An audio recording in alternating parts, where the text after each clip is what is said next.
अस्सलाम वालेकुम dear students, क्या हाल चाल है। उम्मीद करता हूँ आप लोग ठीक ठाक होंगे। So dear students, last video में हम लोगों ने 11th क्लास का जो न्यू सिलेबस है फिज़िक्स का वो स्टार्ट किया था और उसमें हम लोगों ने कुछ बेसिक चीज़ें डिस्कस की थी, लाइक डैट के व्हाट इज़ फ़िज़िक्स, फ़िज़िक्स क्या होती है। उसके साथ हम लोगों ने कुछ क्वांटिटीज़ को डिस्कस किया था कि फ़िज़िकल क्वांटिटीज़ क्या थी। फिर फ़िज़िक्स के डिफरेंट एरियाज़ जो थे, मैकेनिक्स, हीट, इलेक्ट्रोमैग्नेटिज़्म, उनको थोड़ी सी डिटेल में डिस्कस किया था। फिर इंटरडिसिप्लिनरी एरियाज़ पढ़े थे कि फ़िज़िक्स जो है वो किन किन शोबों में, ये किन किन जगहों पे काम आ सकती है। उसके बाद ऐसा यूनिट्स देखे। ऐसा यूनिट में दो चीज़ें हमारे पास आई थी, एक बेस यूनिट आए थे, एक ड्राइव यूनिट आए थे। तो बेस यूनिट हम लोग डिस्कस कर चुके थे कि लेंथ का मीटर होता है, मास का किलोग्राम, टाइम का सेकंड, इलेक्ट्रिक करंट का एम्पेयर या टेम्परेचर का केल्विन, इंटेंसिटी ऑफ लाइट का कैंडेला और अमाउंट ऑफ सब्सटेंस का मोल होता है। नेक्स्ट हमारे पास ड्राइव यूनिट था जिसकी डेफिनेशन हमने की थी। सो ये स्टूडेंट्स आप बुक से थोड़ा सा रजिस्टर पे आते हैं ताकि हम यहाँ पे देख सकें कि वो जो यूनिट्स हैं हमारे पास है, बेसिक जो ड्राइव यूनिट्स हमें बुक में दिए गए हैं, उनमें सबसे पहले रेडियन दिया गया था। तो रेडियन डायमेंशन लेस होता है, उसकी कोई यूनिट नहीं होता। उसके बाद टी रेडियन भी सेम ही है, बेसिकली वो एंगल्स के लिए इस्तेमाल किए जाते हैं, तो उनका कोई ख़ास यूनिट नहीं होता किसी बंदे के नाम पर या वैसे कोई डायरेक्शन के लिए कोई एंगल वहाँ पर यूज, कोई यूनिट वहाँ पर इस्तेमाल नहीं किया जाता। तो नेक्स्ट जो था हमारे पास फोर्स आ रहा था। फोर्स फोर्स बेसिकली न्यूटन के सेकंड लॉ से ड्राइव की गई थी, F is equal to M A. तो वहाँ से हमारे पास एक यूनिट निकलता है जिसे हम न्यूटन कहते हैं। ये याद रखिएगा, जब भी कोई जो यूनिट आता है वो किसी साइंटिस्ट के नाम पे हो और उसको एज अ होल लिखा जाए तो उसका जो फर्स्ट वर्ड होता है वो कैपिटल नहीं लिखा जाता, वो स्मॉल लिखा जाता है। और इंडिविजुअली अगर हमने उस यूनिट को शो करना है, जैसे न्यूटन को अब हम शो कर रहे हैं एन में, तो वहाँ पर एन जो है वो कैपिटल में आएगा। तो F is equal to M A, वहाँ पर एफ में ये जो एम है ये हमारे पास मैथ को शो कर रहा है, ए एक्सेलरेशन को। तो मैथ का हमें पता है यूनिट जो है वो किलोग्राम होता है। एक्सेलरेशन के लिए अगर हम जाएं तो एक्सेलरेशन का जो हमारे पास फार्मूला होता है वो होता है वेलोसिटी डिवाइडेड बाय टाइम। और वेलोसिटी को अगर हम देखें अलग-अलग करके तो कुछ यूँ भी लिखा जा सकता है एक्सेलरेशन को। वेलोसिटी के लिए हम यूज़ करते थे D by T, distance by time, multiply by 1 by time. तो डिस्टेंस डिस्टेंस का ऐसा यूनिट होता है मीटर, और टाइम का सेकंड, और इसका भी सेकंड। तो ये मीटर और divided by second multiply by second, metre पर सेकंड स्क्वायर। हमारे पास एक्सेलरेशन का जो यूनिट है वो मीटर पर सेकंड स्क्वायर बन गया। अब अगर हम इन दोनों को इकट्ठा करते हैं तो किलोग्राम मीटर पर सेकंड स्क्वायर बनेगा, और इसी को हम क्या बोलते हैं, न्यूटन भी कहते हैं।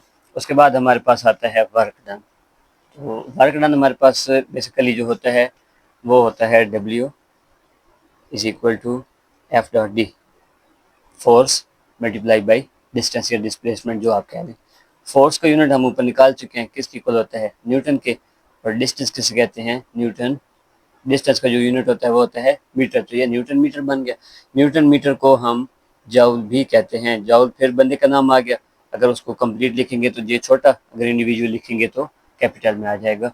उसके बाद पावर। पावर का ऐसा यूनिट होता है वाट। पावर बेसिकली हम जो डिफाइन होती है उसकी, वो कुछ यूँ बनती है, work done divided by time, the rate of doing work is called power. किसी भी जिसम का जो वर्क करने का शर है, जो वर्क करने का रेट है कि खास टाइम के अंदर वो कितना वर्क कर रही है, उसको हम पावर बोलते हैं। तो जो वर्क डन है ये, इसका यूनिट हम निकाल चुके हैं, जूल पर सेकंड। और टाइम इसका सेकंड होता है। जूल पर सेकंड है तो इसको भी हम क्या लिख सकते हैं, जूल सेकंड पर सेकंड में बट के नीचे आ जाएगा, यहाँ पे भी एक एस। तो ये जूल, ओहो मैंने उल्टा कर दिया, वर्क डन का जूल होता है, ये सेकंड, तो ये बन गया जूल पर सेकंड। और इसी को हम क्या कहते हैं, वाट भी कहते हैं। तो यहाँ पर अक्सर एक डिफाइन भी पूछी जाती थी पहले तो, कि डिफाइन वाट, वाट क्या होती है। तो वाट यही होती है कि एक जिस्म जो है वो 1 जूल को वर्क कर रहा है और उसमें क्या तब्दीली आ रही है, तो उसको वाट कहा जाता था। उसके बाद चार्ज आ रहा है coulomb, coulomb is equal to ampere second. Basic हमारे पास ये आता है इस फार्मूले से, Q is equal to I T से। तो आई आई जो हमारे पास है ये यूज़ होता है करंट के लिए, और टी जो है ये यूज़ होता है टाइम के लिए। तो टाइम का ऐसा यूनिट सेकंड और करंट का एम्पेयर, तो चार्ज का बन जाएगा एम्पेयर सेकंड। तो उसके बाद हमारे पास जो लास्ट यूनिट दिया गया है वो डिस्कस कर लेते हैं। लास्ट हमारे पास है प्रेशर। प्रेशर की जो डिफाइन है वो होती है force per unit area, force per unit area. Force का हम निकाल चुके हैं, यूनिट क्या होता है न्यूटन, और एरिया, एरिया का होता है मीटर स्क्वायर। बेसिक अगर हम कोई भी चीज़ ले लेते हैं तो उसमें लेंथ मल्टीप्लाई बाई विड्थ होती है, लेंथ का भी मीटर होगा, इसका भी मीटर, तो ये मल्टीप्लाई होकर क्या बन जाएगा मीटर स्क्वायर। एरिया का स्क्वायर यूनिट में जो यूनिट आता है वो लिखा जाता है, तो यहाँ पर प्रेशर का बन जाएगा एफ बाई ए, तो एफ का न्यूटन बाई मीटर स्क्वायर, तो इसको हम लिख सकते हैं न्यूटन पर मीटर स्क्वायर, और इसी को हम पास्कल भी बुलाते हैं। पास्कल बनने का नाम आ रहा है, फिर पी छोटा इंडिविजुअल लिखेंगे तो कैपिटल में लिखा जाएगा पी ए। पी ए क्यों लिखा गया, क्योंकि जो सिंपल पी है वो हम किसी और चीज़ के लिए यूज़ करते हैं, पार के लिए इस्तेमाल करते हैं। अभी हमने लास्ट पीछे उसको डिस्कस किया है। तो अभी ये हमारे कुछ ड्राइव यूनिट्स थे, तो इनको समझना ज़रूरी था कि आए कहाँ से हैं, ताकि जब हम चीज़ों को पढ़ रहे होते हैं तो हमें ये नॉलेज भी तो होना कि ये चीज़ें कहाँ से ड्राइव की गई हैं, कैसे आई हैं। तो हम लोगों ने ये टेबल अच्छे से देख लिया। अब हम कुछ ये ट्रेडिशनल यूनिट्स जो डिस्कस कर चुके थे, तो एक दफ़ा फिर से इनको रिकॉल कर लेते हैं। हमने पढ़ा था कि जो यूनिट्स हैं वो डिग्री, मिनट्स और सेकंड एंगल के लिए यूज़ किए जाते हैं। टाइम के लिए हम मिनट, घंटे, दिन और साल इस्तेमाल करते हैं। उसके बाद जो लॉगरिथमिक यूनिट्स हैं उनमें डेसिबल को यूज़ किया जाता है। उसके बाद टू मैट्रिक यूनिट्स होते हैं जिनमें हम मैट्रिक टन और सिर्फ टन यूज़ करते हैं, वो बड़े मैसेज के लिए इस्तेमाल किया जाता है। उसके बाद नॉन मैट्रिक स्पेसिफिकली यूनिट्स हैं जिनमें माइक्रो आ जाता है, जिसे हम म्यू बोलते हैं, और इलेक्ट्रॉन वोल्ट है, ईवी, बहुत छोटी चीज़ों के लिए ये यूज़ किए जाते हैं। उसके बाद नॉटिकल माइल है, नॉट ये सी और मेटीरियोलॉजी जो समुंदर होते हैं उनके ऊपर जब डिस्टेंस मेजर किया जाता है तो समुद्री सफ़र में जो डिस्टेंस है वो उसको हम माइल या नॉटिकल माइल में यूज़ करते हैं। उसके बाद एकड़ और हेक्टर जो हैं ये मेट्रिक यूनिट्स हैं लैंड एरिया के लिए, कि एक ज़मीन है वो कितने एकड़ में पड़ी है, अब उसका हम मीटर स्क्वायर में ये सारा नहीं कर सकते हैं क्योंकि वो बड़ा एरिया होता है, तो उसको मेजर करना मुश्किल हो जाता है।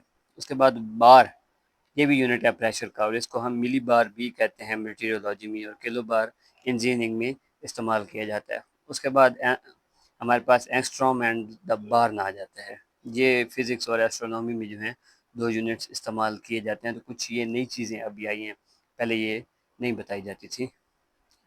उसके बाद हमारे पास टॉपिक आ जाता है साइंटिफिक नोटेशन का।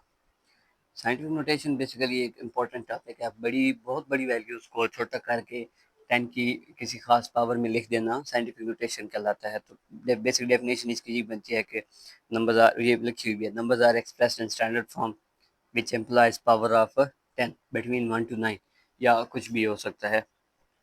अब 1 to 9 कहने का मकसद ये है कि पॉइंट की जो लेफ्ट साइड पे है वो जस्ट वन वैल्यू होनी चाहिए। वन वैल्यू से मुराद ये है कि वो 1.0 से स्टार्ट हो, 9.99 तक जाएगी। पॉइंट के लेफ्ट साइड पे दूसरी वैल्यू नहीं आएगी। जैसे यहाँ पर हमारे पास ये लास्ट लाइन में लिखा हुआ है, the number 1334.7 should be written as 1.347, और उसको फिर 10 की पावर में क्या किया गया है, शो किया गया है। अब एक चीज़ याद रखनी है, अगर आपका पॉइंट राइट से लेफ्ट जाएगा, जैसे इस केस में गया था 4 से 1, 3 और 1 के दरमियान में, तो 10 की पावर प्लस आ रही होगी। सेकंड केस में अगर देखें तो 0.0023 है, उसमें उसने 10 की पावर -3 में शो किया है, तो पॉइंट हमारा लेफ्ट से राइट जा रहा था। उस सूरत में जो 10 की पावर है वो माइनस में आएगी। हमारे पास प्रीफिक्सेस है, the numbers are let या the words are letter that added before SI units are called prefixes। ये डेफिनेशन बन सकती है इसकी, the words are letter added before SI units are called prefixes। ये बेसिकली जैसे हम metre, kilometre, centimetre, decimetre, millimetre वो यूज़ करते हैं, तो उसमें जो मिली, डेसी, सेंटी, किलो वो इस्तेमाल हुए हैं, वो हमारे पास क्या है, प्रीफिक्सेस हैं। ये एक टेबल भी हमारे पास बना हुआ है, 10 पावर -18 में एटो है, -15 में फेमटो, कुछ ये एक अच्छा खासा लंबा चौड़ा टेबल बना हुआ है। ये आगे चल के हमारी कहाँ पे हेल्प करेगा, जब हम न्यूमेरिकल प्रॉब्लम्स सॉल्व करेंगे तो उस वक्त ये टेबल हमारे काम आएगा। फिर हमारे पास है जी convergence for using SI units.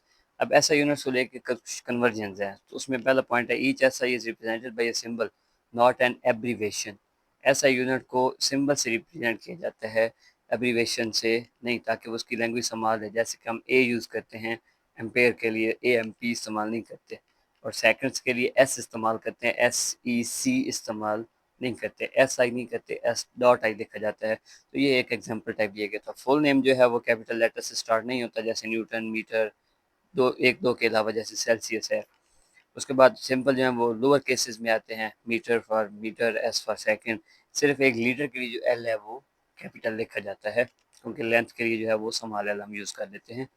उसके बाद जो साइंटिस्ट के नाम आएंगे, अगर सिंपल यूज़ कर रहे हैं जस्ट एक लेटर, तो वो कैपिटल में आएगा। जैसे न्यूटन के लिए एन है, पास्कल के लिए पी है, वाट के लिए डब्ल्यू है, तो वो कैपिटल में आएंगे। अगर पूरा नेम यूज़ करेंगे तो वो उसका जो इनिशियल वर्ड होगा वो स्मॉल लिखा जाएगा। अब सिंपल जो है वो अपराइट रोमन में जैसे distance of 50 metre, surrounding text को छोड़ के, तो डिस्टेंस ऑफ 50 मीटर सिंपल आ जाएगा। प्लूरल फॉर्म में नहीं लिए जाते, जैसे हम 50 मीटर्स एम एस नहीं लगाएंगे, तो उसमें हम क्या लिखेंगे, एम एम, 100 mm, 1 kg, के जी एस नहीं, के जीज नहीं आएगा, 60 kgs नहीं आएगा, बल्कि 60 kg आएगा। सिंगुलर फॉर्म में ही यूज़ किए जाएंगे। सिंबल के दरमियान कोई फुल स्टॉप इस्तेमाल नहीं किया जाता। हाँ, अगर फिक्र हो रहा है तो उस वक्त हम फुल स्टॉप को क्या करेंगे, इस्तेमाल करेंगे। प्री फिक्सेस जो हैं वो स्पेस के बगैर और पहले लिखे जाते हैं, जैसे मिलीलीटर, एम स्पेस एल नहीं लिखा जाएगा, एम एस लिखा जाएगा, एम स्पेस एस नहीं लिखा जाएगा। उसके बाद बेस यूनिट जो है वो 1 स्पेस अपार्ट लिखे जाते हैं, जैसे 1 kg, 10 मीटर पर सेकंड। मीटर और सेकंड के दरमियान एक स्पेस दी गई है। तो उसके बाद 10वां, compound prefixes are not allowed. 1 micro ये अलाउ नहीं है, उसको एक ही लिखना है। माइक्रो माइक्रो तो पिको हो जाएगा, मिली मिली है तो माइक्रो हो जाएगा। इस तरह हम माइक कंपाउंड नहीं यूज़ कर सकते, एक ही प्रीफिक्स को क्या करना है, यूज़ करना है। बेस यूनिट्स को जब रेज टू पावर से मल्टीप्लाई किया जाता है तो वो होल मल्टीपल जो है वो चेंज होता है। बेस नहीं है, अगर सिर्फ बेस नहीं चेंज होती। जैसे 1 किलोमीटर स्क्वायर है तो वो 1 km का होल स्क्वायर होगी, तो 1 × 10⁻6 मीटर स्क्वायर बन जाएगा, क्योंकि किलो को हम 10⁻³ बोलते हैं। नेगेटिव इंडेक्स नोटेशन को हम यूज़ करेंगे इंस्टेड ऑफ सोलिडस मीटर पर सेकंड, बटे की बजाय हम ये इसको प्रेफर करते हैं। लिखा जा सकता है वैसे, ये नहीं है कि उस पर कोई पाबंदी लग गई है। उसके बाद जो साइंटिफिक नोटेशन है, मतलब 143.7 है तो उसको 1.437 करके लिख लें, तो ये एक अच्छे इंप्रेशन है।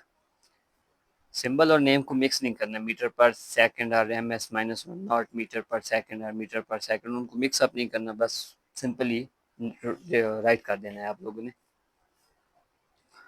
उसके बाद जो 15वां पॉइंट है वो practical work should be recorded in most convenient unit depending upon the instrument. Message CPU यही ले रहे हैं तो मिलीमीटर में होगा, लेकिन जो एंड पे फाइनल रिजल्ट हमारे पास आएगा उसको हम अकॉर्डिंग टू सिचुएशन मैनेज कर सकते हैं। उसके बाद सिस्टम इंटरनेशनल जो है वो अलाउ नहीं है। Use the former CGS system unit such as dyne, erg, gauss, poise, stokes, etc।